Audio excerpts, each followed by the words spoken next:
Hello everyone. बेटा, आज का हमारा टॉपिक है कॉर्पोरेट गवर्नेंस इन बैंक्स। कॉर्पोरेट गवर्नेंस हम बहुत ही डिटेल में कर चुके हैं कि इसका मीनिंग क्या होता है। बैंक्स के अंदर कॉर्पोरेट गवर्नेंस किस तरीके से काम करती है उसके बारे में आज हम पढ़ेंगे।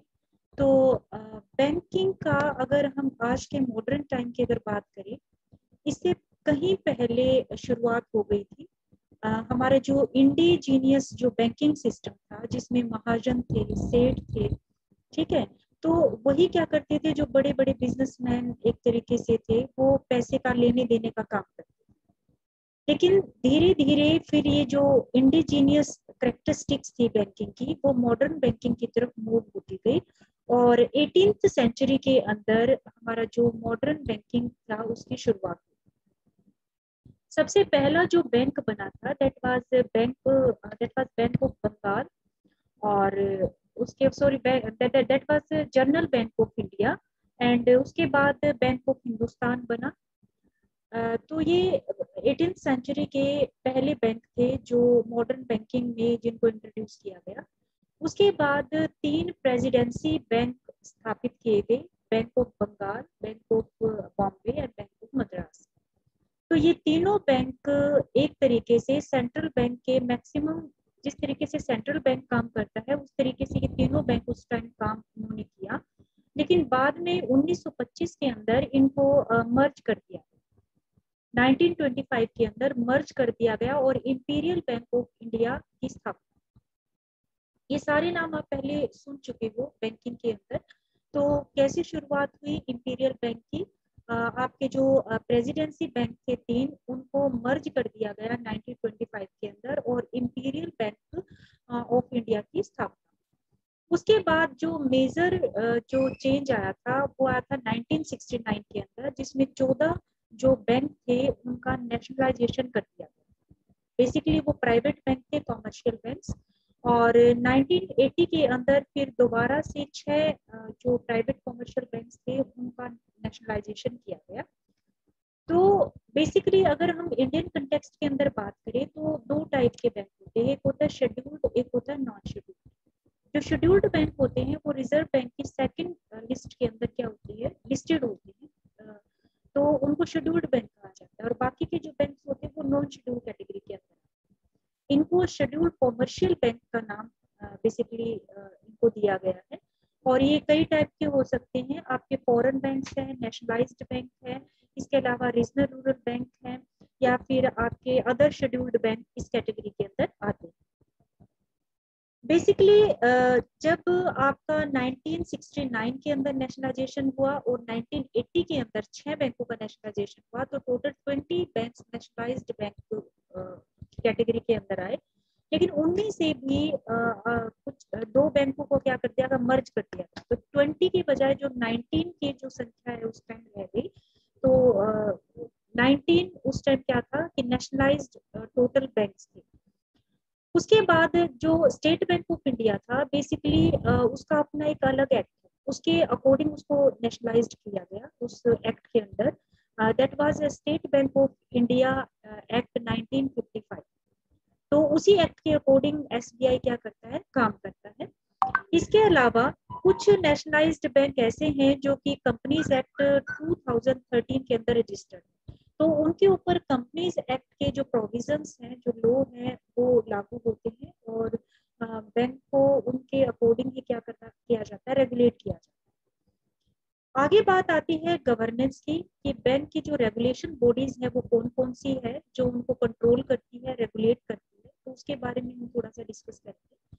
तो सबसे पहले जो अपेक्स बॉडी है इंडिया के कंटेक्स्ट में, that is reserve bank of India, जिसको सेंट्रल बैंक भी कहा जाता है। सेंट्रल बैंक रेगुलेशन एक्ट है रिजर्व बैंक ऑफ इंडिया 1949। तो ये एक्ट ही क्या करता है, सभी बैंकों को रेगुलेट करता है। इसके अलावा कुछ बैंक ऐसे हैं जो कि कंपनीज एक्ट 2013 के, जैसे मैंने अभी बताया था, उसके अंडर रजिस्टर्ड, तो उनके ऊपर कंपनीज एक्ट 2013 के प्रोविजंस क्या होते हैं, लागू होते हैं।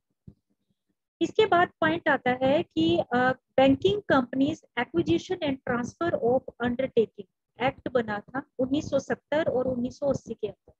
तो ये जो एक्ट है ये आपके नेशनलाइज्ड बैंक के ऊपर लागू होता है, सिर्फ स्टेट बैंक ऑफ इंडिया को छोड़, क्योंकि स्टेट बैंक ऑफ इंडिया के ऊपर जो एक्ट लागू होता है वो मैंने पहले भी बताया, दैट इज SBI एक्ट 1955। उसके बाद है कि अगर ये जितने भी बैंक हैं जो नेशनलाइज्ड बैंक है बेसिकली, या फिर जो लिस्टेड बैंक जो स्टॉक एक्सचेंज में जो लिस्टेड है, तो उनका क्या है, लिस्टिंग एग्रीमेंट के प्रोविजंस उसके ऊपर क्या होते हैं, लागू होते हैं। बजाय इसके कि कोई कॉन्ट्राडिक्टरी सिचुएशन ना हो या रिजर्व बैंक ऑफ इंडिया की कोई कंफर्मिटी ना हो, तो वो चीजें एक्सेप्शनल केसेस होंगी, लेकिन जो लिस्टिंग एग्रीमेंट के अंदर जो प्रोविजंस होंगे वो सबका पालन बैंक को क्या है, करना पड़ेगा। इसके बाद पॉइंट आता है कि किस तरीके से रेगुलेटरी बॉडीज के अंदर जो कॉम्पोजिशन है, जैसे बोर्ड ऑफ डायरेक्टर्स है, तो उनकी कॉम्पोजिशन किस तरीके से बनाई गई है, तो उसको हम डिस्कस करेंगे। तो नेशनलाइज्ड बैंक के अंदर जो बोर्ड ऑफ डायरेक्टर की कॉम्पोजिशन है उसमें सबसे पहला है कि 2 होल टाइम जो डायरेक्टर्स हैं वो अपॉइंट किए जाएंगे सेंट्रल गवर्नमेंट के द्वारा, और किसकी कंसल्टेशन के साथ, रिजर्व बैंक ऑफ इंडिया की कंसल्टेशन के साथ 2 होल टाइम डायरेक्टर्स अपॉइंट किए जाएंगे। इसके अलावा एक डायरेक्टर अपॉइंट किया जाएगा जो कि सेंट्रल गवर्नमेंट का ऑफिशियल है, और लेकिन वो किसी भी दूसरी नेशनलाइज्ड बैंक का डायरेक्टर नहीं होना चाहिए। तो एक डायरेक्टर कंपोजिशन के अंदर शामिल किया जाएगा जो कि सेंट्रल गवर्नमेंट का ऑफिशियल या अधिकारी। इसके बाद एक डायरेक्टर अपॉइंट किया जाएगा जो कि रिजर्व बैंक ऑफ इंडिया के द्वारा नॉमिनेटेड होगा, जो ऑफिसर होगा रिजर्व बैंक ऑफ इंडिया का, लेकिन उसको नॉमिनेट किया जाएगा सेंट्रल बैंक ऑफ इंडिया के, सॉरी सेंट्रल गवर्नमेंट के द्वारा। यानी RBI का जो ऑफिशियल होगा उसको अपॉइंट किया जाएगा सेंट्रल गवर्नमेंट के द्वारा। उसके बाद है 2 डायरेक्टर अपॉइंट किए जाएंगे सेंट्रल गवर्नमेंट के द्वारा, जो कि सेबी, नाबार्ड या फिर अदर पब्लिक फाइनेंशियल इंस्टीट्यूशंस से 2 डायरेक्टर्स को अपॉइंट किया जाएगा।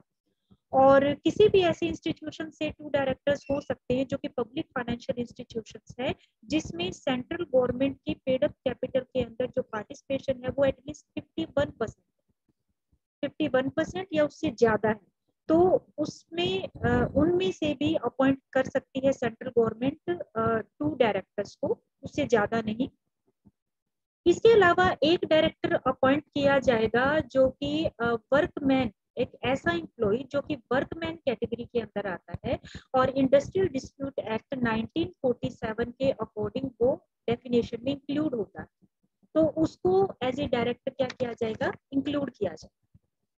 इसके बाद है एक व्यक्ति को डायरेक्टर अपॉइंट किया जाएगा जो कि वर्कमैन की डेफिनेशन के अंदर नहीं आता है, और उसको सेंट्रल गवर्नमेंट अपॉइंट करेगी, लेकिन रिजर्व बैंक ऑफ इंडिया की कंसल्टेशन के साथ। तो बेसिकली ये जो हम अलग अलग डायरेक्टर्स के अपॉइंटमेंट की बात कर रहे हैं, ये कॉम्पोजिशन है बैंक्स की, नेशनलाइज्ड बैंक कि कितने टाइप के डायरेक्टर होते हैं, कौन उसको अपॉइंट करता है, तो वो सारी चीजें क्या है, रेगुलेटरी बॉडी के अंदर आती है, मतलब एक तरीके का गवर्निंग बॉडी है जो कंट्रोल करती है बैंक की वर्किंग।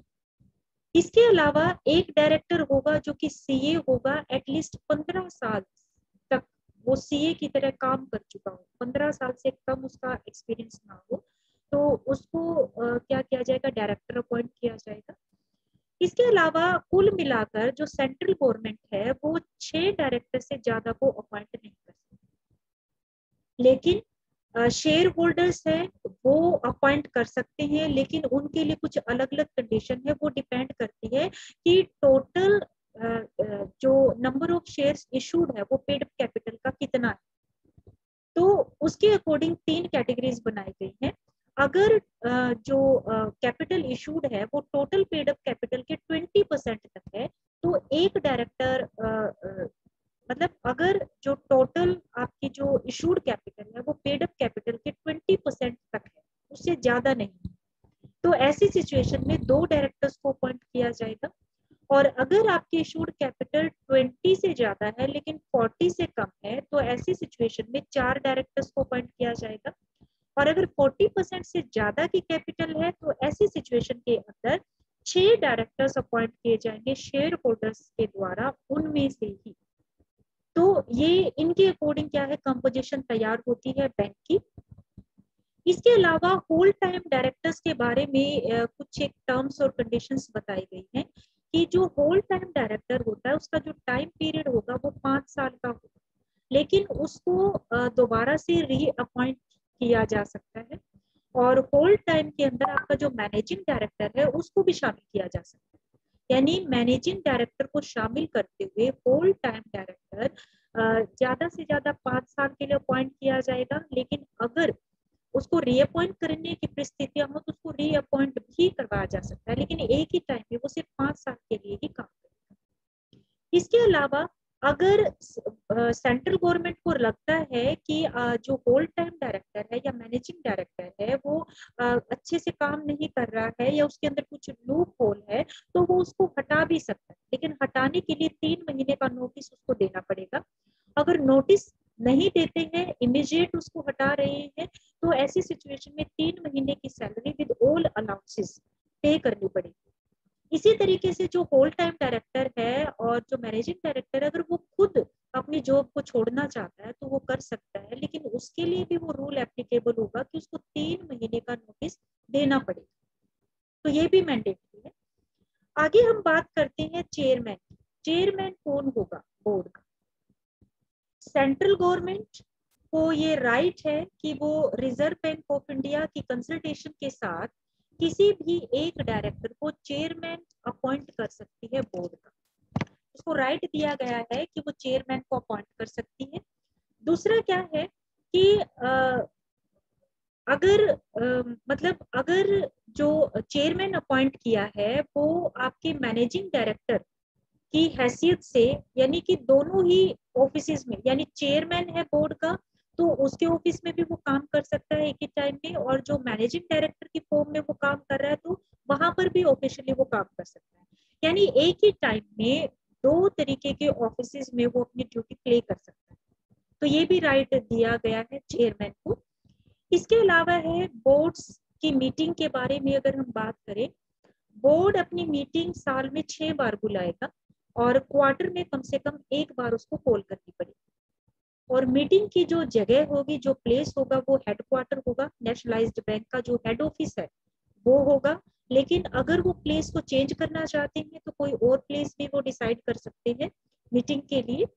दूसरा है कि जब भी मीटिंग ऑर्गेनाइज की जाएगी कम से कम 15 दिन का नोटिस देना होगा डायरेक्टर्स को, उनके ऑफिशियल एड्रेस के ऊपर, जो कि मेंशन किया गया है इस पर्पस के लिए कि आपकी जब भी मीटिंग होगी तो 15 दिन पहले आप उनको एक बार इंटीमेशन दोगे ताकि टाइम पे वो मीटिंग को क्या कर सके, अटेंड कर सके।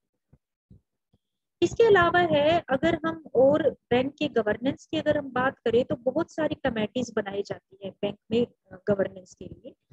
जैसे आपकी management committee of the board वो अलग बनाई जाती है, रेमुनरेशन कमेटी अलग बनाई जाती है, नॉमिनेशन कमेटी अलग बनाई जाती है। अगर आईटी की बात करें, आईटी के लिए कमेटी अलग बनाई जाती है। कोई हाई लेवल की अगर फ्रॉड हो उसको कंट्रोल करने के लिए कमेटी अलग बनाई जाती है, हाई लेवल फ्रॉड को कंट्रोल करने के लिए। इसके अलावा कमेटी ऑफ डायरेक्टर्स अलग होते हैं, ह्यूमन रिसोर्स कमेटीज अलग होती हैं, और आपकी क्रेडिट अप्रूवल कमेटी अलग होती है। तो बहुत सारी कमेटीज एक तरीके से गवर्नेंस का ही काम करती है। गवर्नेंस का काम क्या है? कंट्रोल करना, और जो चीज डिसाइड की गई है उसके अकॉर्डिंगली काम करवाना, यही होती है बेटर गवर्नेंस। तो उसको काम करवाने के लिए जो बोर्ड ऑफ डायरेक्टर्स अपॉइंट किए गए हैं उनको टाइम टू टाइम उनकी प्लानिंग में सहायता देने के लिए, उनके किए गए प्लानिंग को एग्जीक्यूट में सहायता देने के लिए, डिफरेंट टाइप की जो आपकी पॉलिसीज होती है उनको एग्जीक्यूट करवाने के लिए अलग अलग टाइप की जो कमेटीज हैं अपना अलग अलग तरीके से काम करती हैं।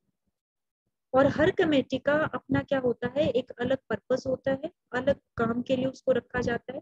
जैसे नॉमिनेशन कमेटी है, रेमुनरेशन कमेटी है, या फिर फ्रॉड को कंट्रोल करने की कमेटी है, या डायरेक्टर्स की कमेटी।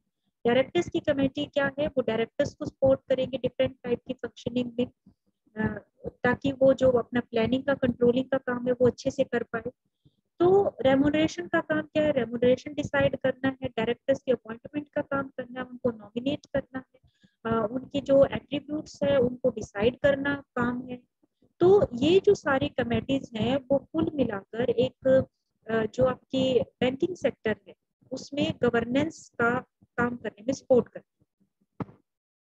तो आज इसको एक बार थोरोली पढ़ लेना बेटा, इसके बाद अगर कोई क्यूरीज होगी तो हम कल ले लेंगे। और इसके अलावा भी अगर कहीं से अगर आपको मटेरियल मिलता है बैंकिंग सेक्टर की गवर्नेंस का तो आप उसको इसमें इंक्लूड कर सकते हैं। अगर मुझे इसके अलावा कोई और मटेरियल अगर मिलेगा तो मैं आपको व्हाट्सएप ग्रुप में सेंड करूंगी।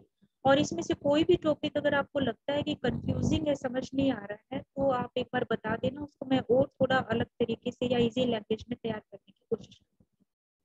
थैंक यू बेटा।